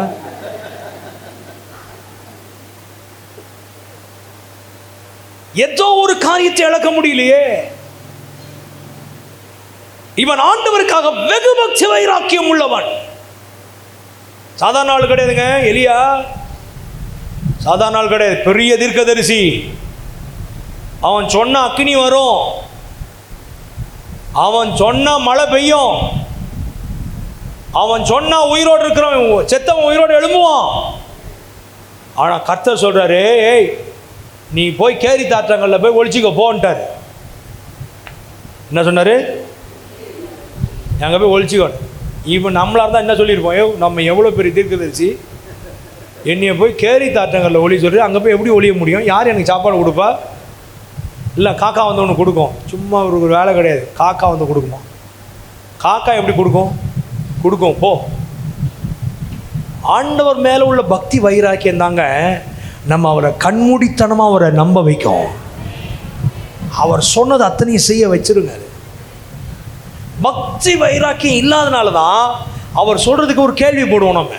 எதுக்கு ஏன் போனோம், ஏன் ஒழியணும்? அதான் நீ தான் என் கூட இருக்கிறீல்ல, நான் ஏன் போய் கேரி தாற்றங்கரில் ஒழியணும்? நான் சொன்னால் தான் எல்லாம் நடக்கும்ல. இந்த எசபேல் பெரிய ஆளா? இந்த இவன் ஆகாப் என்ன பெரிய ஆளா? நான் எதுக்கு ஒழியணும்? அப்படி இப்படிலாம் நம்ம என்ன வீராப்பில் பேசிகிட்டு இருப்போம். ஆனால் கர்த்தருக்காக வெகு பக்தி வைராக்கியமாக இருந்துட்டோம்னா ஆண்டவர் எதை சொன்னாலும் அதை செய்வோம்.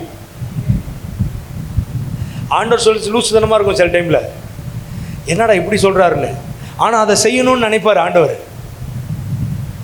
கை கொச்சிட்டோம் போய் நிற்கிறான், உன் கையை நீட்டுன்றாரு. அவன் கை நீட்ட முடியாமல் தானே இப்படி வச்சுருக்கான். அப்போ அவனே கேட்டிருக்கலாம், என்னால் நீட்ட முடியாத தானே இப்படி வச்சுருக்கிறேன், நான் எப்படி நீட்டுறதுன்னு. ஆனால் அவர் சொன்ன உடனே இவன் நீட்டினான் பாருங்க, அது மறு கையை போல் ஆயிடுச்சு. நான் சொல்கிறது புரியுதா? நம்ம கேள்வி கேட்போம். என்ன கேள்வி கேட்போம்? இந்த கை தான் நீட்ட முடியும் ஆண்டவரே, இந்த கை நீட்ட முடியாது ஆண்டவரே, அதனால் நீர் ஏதாவது செஞ்சால் தான். அதான் சொல்கிறேன்னப்பா, நீட்டுன்றேனே அப்படின்னு. இதை நீட்ட முடியாது ஆண்டவரே, நான் என் கை முடங்கியிருக்கேன் ஆண்டவரே, கஷ்டம் ஆண்டவரே, நம்ம அவருக்கு அட்வைஸ் சொல்லிட்டு இருப்போம். இவன் எந்த பேச்சு இல்லாமல் டக்குன்னு நீட்ட முயற்சி எடுத்தான் பாருங்க, நீட்டிட்டான். 7 முறை போய் முங்குடான்றாரு யோர்தானில் போய். என் நாட்டில் அப்னார் இருக்குது, பர்பா இருக்குது, இந்த நதியை விட யோர்தான் நதி பெரிய நதிலாம் கிடையாது அப்படின்னு அவனுக்கு ஒரு எண்ணம் வந்துட்டு. எலிசாலாம் பயங்கர சாதாரண ஆளுக்கு கிடையாது. அவன் வரான், அவன் சீரிய படையினுடைய தளபதி. அவனால் சீரிய தேசத்துக்கே ரட்சிப்பு வந்தது. பெரிய ஆபீசர், ராஜாவை போய் சந்திக்கிறாள். ராஜா கிட்ட லெட்டர் வாங்கிட்டு வரான். எலிசா வெளியே வரல. அவனை போய் 7 முறை முங்கிட்டு போக சொல்லுன்ட்டான். எப்படி இருக்கும்? வந்தவன் பெரிய ஆள், ஹை பொசிஷன், அமித்ஷா மாதிரி வச்சுக்கோங்களேன். அமித்ஷா உங்களை பார்க்க வர்றாரு, அந்த பையில போய் கூவத்தில் முக்கிட்டு போக சொல்லுன்னா எப்படி இருக்கும்? கட்டுப்பாவி, நாங்களாம் கங்கையில் குளித்தாலே, நாங்களாம் அங்கே குளித்தாலே நீ யார் தெரியுமான் இருப்போம். ஒரு வேலைக்காரன் சொல்கிறான், அவர் என்ன சொல்லிட்டார், போய் முங்கிட்டு தானே போக சொன்னார். முங்கிட்டான். முங்கிட்டு 7 முறை முங்கினா சின்ன பிள்ளை மாம்சம் போல் மாறி திருப்பி வரான் குதிரையில் டக்குச்சிக்குன்னு வந்து கிஃப்ட் கொடுக்க வரான். அப்பயும் எலிசா வெளில வரல, அந்த பையனை எடுத்துகிட்டு போக சொல்லுன்ட்டான். எப்படி இருக்கும்? அந்த மாதிரி ஆட்கள் இவங்களாம். எலியாவும் எலிசாவும் சாதாரண ஆட்கள் கிடையாது. ஆனால் அவங்கள்ட்ட ஆண்டவர் சொல்கிறாரு, நீ போய் ஒழிச்சிக்கோ அப்படின்னா டப்புன்னு போனால் பாருங்க, அதுதான் பக்தி வைராக்கியம். 2 கள்ளர்கள் மத்தியில் இயேசுவை ஒரு பரிசுத்தமான தொங்க விடலை. 2 கள்ளர்கள் மத்தியில் இயேசுவின் கல்லனை போல தான் தொங்க விட்டாங்க. இல்லை, இயேசு எப்படி தொங்க விட்டாங்க? இவர் ஒரு பரிசுத்தவானே அப்படின்னு தொங்க விட்டாங்க? இல்லை, 2 கள்ளர்கள் நடுவில் இயேசுவையும் ஒரு கல்லனை போல தான் தொங்க விட்டாங்க. அதை ஏற்றுக்கிட்டார் பாருங்க, அதுதான் சிலுவை பற்றி பலன். அதுதாங்க பக்தி வைராக்கியம். ஏன்னா இந்த கள்ளனை போல நானும் ஒரு கள்ளனா இந்த ஜனங்கள் முன்னாடி மாறணும் என்பது பிதாவினுடைய திட்டம்.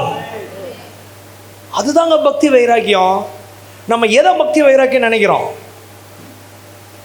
ஒரு குற்றம் செய்யாத அவர் மேலே குற்றம் சாட்டுறாங்களே, அவர் பேசாமல் அமைதியாக இருந்தார்ல, அதுதான் பக்தி வைராக்கியம். பேச வேண்டிய இடத்திலேயும் பேச தெரிந்த ஒருவர், பேச அதிகாரமுடைய ஒருவர் அமைதியாக இருந்தார் தெரியுமா? அதுதான் பக்தி வைராக்கியம். நமக்கு அந்த பக்தி வைராக்கியம் இருக்குதா? நம்மை கொண்டு தேசத்தை மாற்றணுமே. அவன் ஒரு வார்த்தை பேசுனா நம்ம 4 வார்த்தை பேசாமல் விட மாட்டோம். உனக்கு மட்டும் தான் பேச தெரியுமா, நான் பேசினா நீ தாங்க மாட்டேன்றோம் நம்ம. எப்படி? அது பக்தி வைராக்கியம் இல்லை. நம்ம பேச வேண்டிய இடத்துல அமைதியாக இருக்கிறோம் தெரியுமா, அதுதான் பக்தி வைராக்கியம். அதுதான் சிலுவை பற்றிய உபதேசம் நமக்கு பலன். கெட்டு போகிறவர்களுக்கு அது பைத்தியமாக இருக்கும், ரட்சிக்கப்படுகிற நமக்கோ தேவபலன். தேவபலன். தேவன் செய்ய நினைக்கிற காரியங்களை செய்வதற்கு எதையும் செய்ய தியாகம் பண்றோமே, அதுதான் பக்தி வைராக்கியம். இந்த மத்தியானத்தில் கர்த்தர் அப்படிப்பட்ட ஒரு வைராக்கியத்தை நமக்குள்ளே ஆழமாய் ஊற்றுவாராக. அவனை கொண்டுதான் எழுப்புதல் வரும், அவனை கொண்டுதான் மாற்றங்கள் வரும். அல்லேலூயா. 2வது எலியா யார் தெரியுமா? 18ஆம் அதிகாரம் 1 ராஜாக்கள் 18:36 நீங்க வாசி பார்த்தீங்கன்னா, அந்த கடைசி பகுதியை வாசிங்க. 1 ராஜாக்கள். அந்தி பலி செலுத்தும் நேரத்திலே தீர்க்கதரிசியாகிய எலியா வந்து, ஆபிரகாமுக்கும் ஈசாக்குக்கும் யாக்கோப்புக்கும் தேவனாகிய கர்த்தாவே, இஸ்ரவேலிலே நீர் தேவன் என்றும் நான் உம்முடைய ஊழியக்காரன் என்றும் நான் இந்த காரியங்களை எல்லாம் உம்முடைய வார்த்தையின்படி செய்தேன் என்றும் இன்றைக்கு விளங்க பண்ணும். எலியாவை ஆண்டவர் பயன்படுத்துறதுக்கான காரணம் என்னன்னா, எலியா சொல்றாரு, முதலாவது அவன் ஆண்டவருக்காக வெகு பக்தி வைராக்கியம் உள்ளவன். 2வது, இதெல்லாம் உடைய வார்த்தையின்படி நான் செய்கிறவன். ஒன்றுத்தையும் தேவன் என்ன சொல்றாரோ அதை செய்கிறாரு.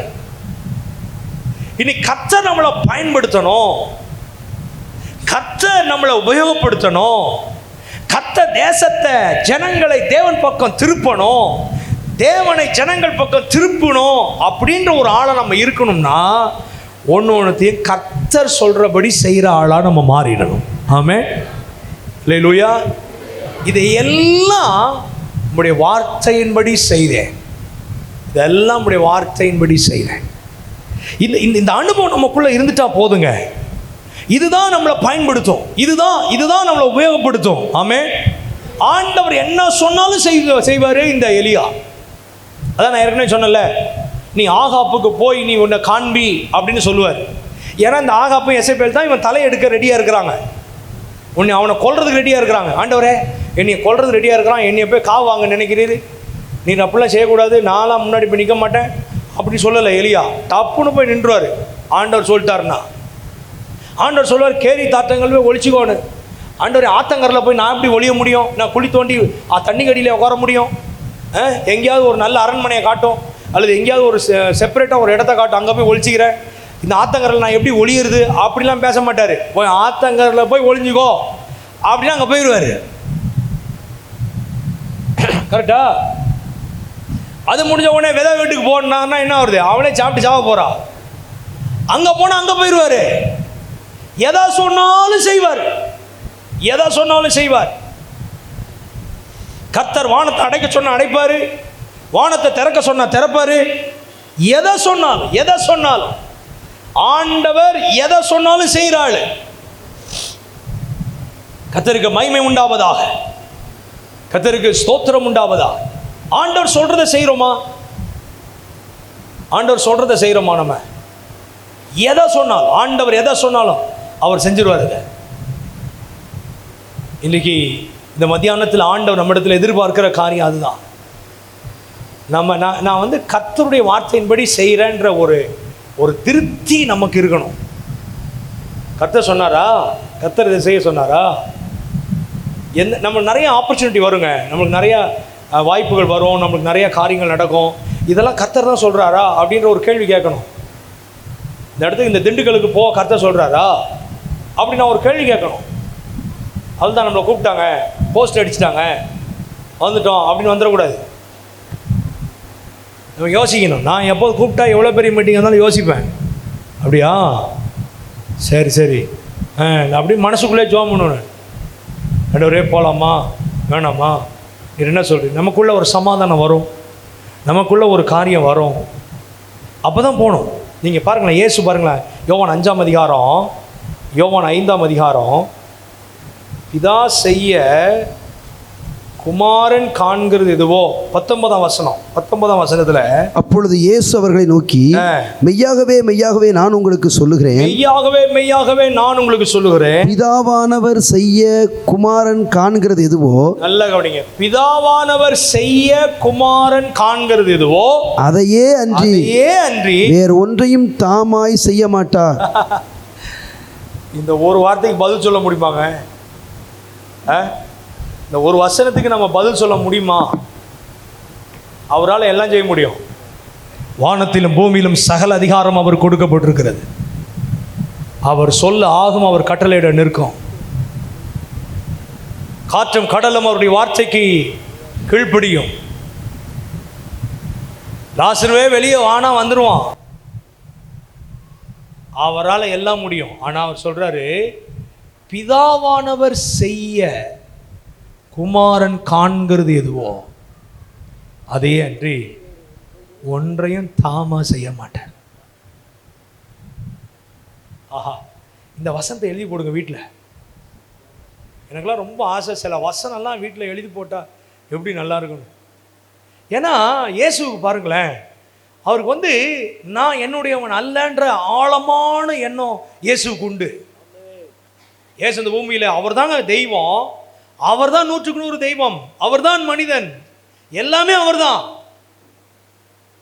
வார்த்தையாய் வந்தவர், ஆதி காலம் முதல் இருந்தவர், சாவாமை உள்ளவர், மாபெரும் ரட்சிப்பை நமக்காக ஏற்படுத்தினவர், ஒரே பேரான குமாரன்.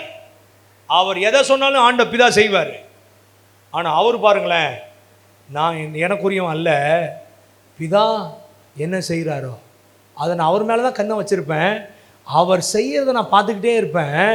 அதனால தான் ஆண்டவர் சொல்கிறாரு, ஜெபம் பண்ணும்போது என்ன சொல்கிறாரு, பரலோகத்திலே உம்முடைய சித்தம் செய்யப்படுகிறது போல பூமியிலையும். அப்போ நம்ம வாழ்க்கை எப்படி இருக்கணும்? பரலோகத்தில் என்னை குறித்து என்ன சித்தம்ன்றதை பார்த்துக்கிட்டே இருக்கணும். ஏசு அப்படி தானே இருந்தார். பிதா செய்ய அவர் காண்கிறது எதுவோ அதே என்று வேறொன்றி தாமா செய்ய மாட்டார். அவரால் முடியும், அவரால் எல்லாம் செய்ய முடியும். இந்த ஒரு வார்த்தைக்கு நம்ம பதில் சொல்ல முடியாதுங்க. ஒரு வார்த்தைக்கு பதில் சொல்ல முடியாது. நீங்கள் அவர் வாழ்க்கையை ஃபுல்லாக பாருங்களேன், எல்லாமே பிதா சொன்ன காரியமாக தான் இருக்கும்.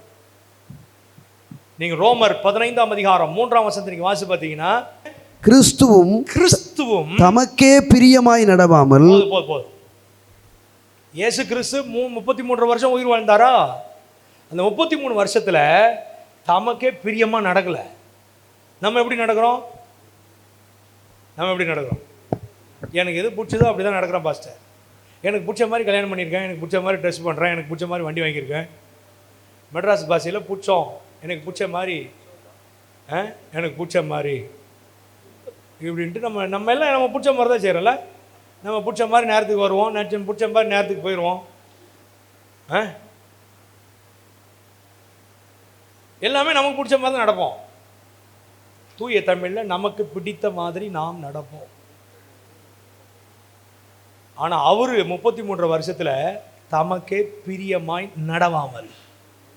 பிதா என்னை பற்றி என்ன சொல்கிறாரு, என்னை பற்றி வேதம் என்ன சொல்லுறது, என்னை பற்றி தேவ திட்டம் என்ன, பரலோகம் என்னை குறித்து எதை யோசிக்கிறது, அப்படிதான் வாழ்ந்தார். அதனால்தான் பிதா அவரை வல்லமையை பயன்படுத்தினார். அவர் மூலமாய் ஜனங்கள் திரும்பினார்கள்.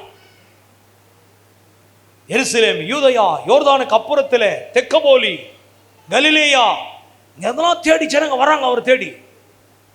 ஏன்? தமக்கே பிரியமா நடக்கல.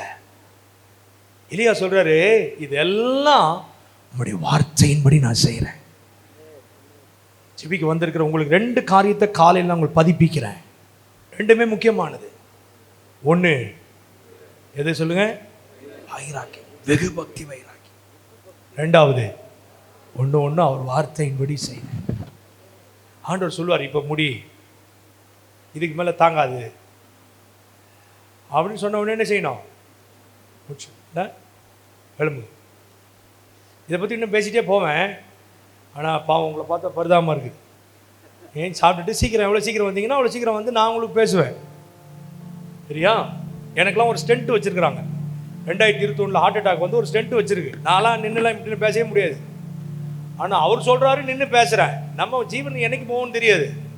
அது போகிற வரலும் ஆண்டவருக்காக பக்தி வைராக்கியமாக வாழணும், அவர் சொல்கிறபடி செய்யணும். ஆமென். அதுக்கு தான் நம்ம உயிர் வாழ்கிறோம். எல்லாமே அவருக்கு தான். ஹார்ட் அவருடையது, கை அவருடையது, கண் அவருடையது, கால் அவருடையது, பைக் அவருடையது. அவர் எப்போ ஸ்டார்ட் பண்ணி போன்னு சொல்கிறாரோ அப்போ போகணும், எப்போ நிறுத்துன்றாரோ நிறுத்தணும், எல்லாம் அவருடையது. எழுப்பி நில்லுங்க பார்ப்போம். ஒரு இக்கட்டான காலம், மோசமான காலம். அந்த காலத்தில் கர்த்தர் எலியாவை பயன்படுத்தினார். நம்மையும் கர்த்தர் பயன்படுத்த போகிறார். எலியாவை அனுப்புவேன். நீங்க தான் அந்த எலியா. திண்டுக்கல் பகுதியை மாற்றுகிற எலியாக்கள், தேசத்தை, ஜனங்களை தேவன் பக்கம் திருப்புகிற எலியாக்களாய் கர்த்தர் உங்களை எழும்ப பண்ணுகிறார். எலியாவின் ஆவியை கர்த்தர் நமக்கு தருவாரா? கர்த்தரே தெய்வம், கர்த்தரே தெய்வம் என்று ஜனங்கள் சொல்லுகிற விதத்தில் கர்த்தர் நம்மை பயன்படுத்த போகிறார். இரவுகள் கையில கொடுக்கப்படும், அதிகாரங்கள் கொடுக்கப்படும். ஆமென், ஆமென். வானத்தை அடைக்கவும் திறக்கவும் அதிகாரம் கொடுக்க கர்த்தர் என்ன சொல்றாரோ அதை செய்கிற ஒரு ஆவி. எதை சொன்னாலும் சரி, ஆண்டவர்கிட்ட சொல்லுங்க, ஆண்டவரே நீர் எதை சொன்னாலும் நான் செய்வேன். கையை உயர்த்தி விட்டு ஒப்பு கொடுப்பீங்களா? எதை சொன்னாலும் சரி, எதை சொன்னாலும் சரி. இதா செய்ய குமாரன் காண்கிறது இதுவோ, அதே என்று வேறு ஒன்றையும் அவர் தாமா செய்ய மாட்டார். இன்னைக்கு நம்மளா நிறைய காரியத்தை பண்றோம். நம்ம அறிவை வச்சுக்கிட்டு, நம்ம திறமையை வச்சுக்கிட்டு, நம்ம அனுபவத்தை வச்சுக்கிட்டு அதுல ஒரு எழுப்புதல் வராதுங்க. ஒன்னும் அவர் சொல்றாரா, அவர் விரும்புறாரா, என்னை குறித்து அவர் திட்டம் வச்சிருக்கிறாரா, என்னை குறித்து நோக்கம், அது முடியாம இருக்கும். நம்மளை குறித்து அவர் வச்சுக்கிற திட்டம் நம்ம மூளையில யோசிச்சோம்னா அது முடியவே முடியாதுதான். ஆனா அவர் ஒரு திட்டம் வச்சிட்டார்னா, ஓ ரபா கஷா ரபா, யாரை கொண்டு கர்த்தர் எதையும் செய்து முடிக்க முடியும்? யாரை கொண்டு அவரால் செய்ய முடியும்? தேவரீ நீர் சகலத்தையும் செய்ய வல்லவர்.